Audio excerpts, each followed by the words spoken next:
l'exploitant. Et les ouvrages se trouvent au fond de la parcelle. Là, ce sont les ouvrages avec le crépi beige. Voilà, c'est une station qui arrive à saturation depuis quelques années avec des difficultés à traiter les événements de temps de pluie comme l'événement qu'on a connu ce week-end, avec un niveau de performance de plus en plus poussé qu'on nous demande en raison de l'évolution du milieu de rejet en zone sensible, la nécessité de traiter l'azote et le phosphore.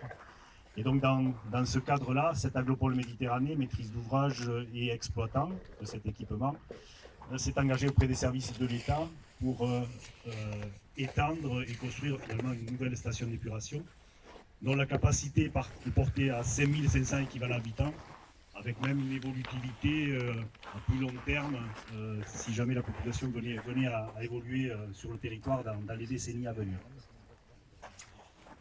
En termes d'entreprise, cette étude a été menée par le bureau d'études Antec, donc partenaire de cette Agropole Méditerranée, donc qui a imaginé cette filière de traitement, qu'il a implantée et tenu compte de l'ensemble des contraintes que vous pouvez voir ici sur un chantier assez exigu, une station existante à maintenir en service, et aussi des facilités d'exploitation que l'on a demandé puisqu'on exploite cet équipement en régie, avec l'équipe qui est en arrière-plan, vous voyez Marie-François, Hubert et Joël, qui exploite Metz, qui exploite Vic, Montbazin et Mireval, pardon. Donc avec la nécessité de disposer avec cette même équipe d'un équipement simple à exploiter et performant. Donc le bureau d'études Antec a imaginé cette filière et à l'issue d'une consultation, nous avons retenu le groupement Source Touja, donc Source mandataire.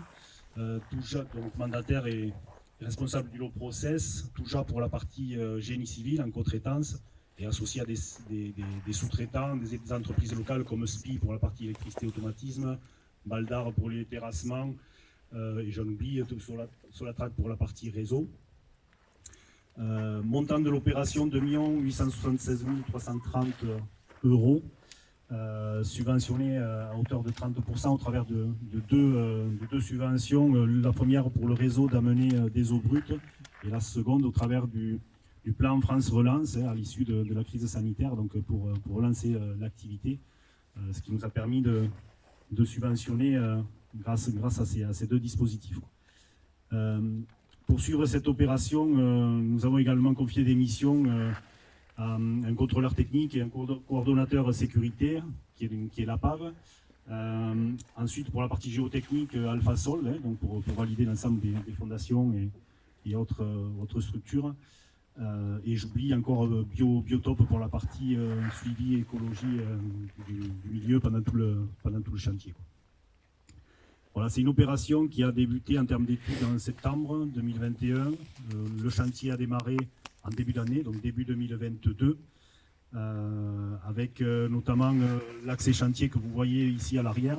Et je remercie, grâce à la participation de Monsieur le maire et les viticulteurs, des propriétaires des parcelles, Madame Bouloc et Monsieur Jantet, qui nous ont permis de passer sur leurs parcelles pour ne pas emprunter le chemin des Pouzets et libérer la circulation du village. Et donc ensuite, là, comme vous le voyez, ici nous sommes sur la phase terrassement et réalisation des fondations spéciales, donc avec des inclusions rigides. C'est la machine que vous voyez là au centre, là, qui vient forer au niveau des croix représentées en rose, là, au niveau des terrassements, avec des ouvrages qui seront plus compacts que la station existante. Pour passer en revue très rapidement la filière de traitement, les travaux commenceront au niveau du début du chemin des Pouzets avec un confortement des berges du ruisseau et une amenée du réseau en gravitaire, donc de ces effluents, à lieu et place du poste de relevage qui se trouve sous le lotissement. Désormais, les effluents arriveront ici. À cet endroit-là, on aura un poste de relevage qui renverra ces effluents pour partie dans un bassin de stockage, bassin d'orage pour faire face aux épisodes de temps de pluie, et l'autre partie étant traitée sur la station, qui est une station classique constituée d'un premier bassin biologique après une phase de pré-traitement, donc pour tout ce qui est élimination de la pollution carbonée et azotée, suivi d'un clarificateur. Ce sont des ouvrages qui vont prendre en prise là, dans ces terrassements. Le bassin biologique fait 1300 m3 à peu près, 20 mètres de diamètre, 5 mètres de haut, donc il y aura une belle émergence à ce niveau-là. Et ici le clarificateur, un ouvrage de 18 mètres de diamètre, partiellement enterré. Et le traitement se finira par une filtration tertiaire des infections UV avant le rejet au ruisseau directement à ce niveau-là. Pendant la continuité de service, la lagune numéro 2 que vous voyez ici en long a été maintenue pour assurer un traitement pendant les travaux. Celle-ci sera ensuite libérée de son usage puisque la performance épuratoire sera obtenue directement en sortie de cette désinfection. Et ensuite, au niveau de la filière boue, on retrouve des lits plantés de roseaux qui seront implantés dans la lagune 3 qui vient d'être vidangée et re-remplie par l'épisode de temps de pluie ce week-end. On recommencera. Donc des lits plantés de roseaux dont on maîtrise l'exploitation. On en a sur Metz et sur Mireval qui sont relativement simples à exploiter en mode régie. Donc voilà, une nouvelle filière de traitement avec des performances, comme vous pouvez le voir, bien améliorées, donc qui vont contribuer à améliorer le rejet au ruisseau du Palace. Je pense en avoir terminé sur la présentation. Je laisse la parole à Monsieur le maire. Merci. Alors, je ne sais pas le protocole, s'il faut poser le parchemin dans le Kéron ou si c'est après tout à l'heure, d'accord.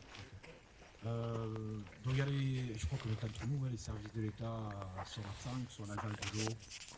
Non, c'est demain. Et ils auraient pu venir aujourd'hui, bon, c'est pas grave. Monsieur le Président, messieurs les vice-présidents, mesdames, messieurs, donc soyez les bienvenus à Villeverac pour la pose de la première pierre de l'extension de la station d'épuration. Et merci à vous, Président, et au Conseil communautaire d'avoir programmé ces travaux ô combien importants pour les Villeveracoises et les Villeveracois, mais également pour notre territoire et plus précisément pour notre environnement, sachant que l'étang, la lagune Thau se trouve à 5,5 km d'ici, de cette station.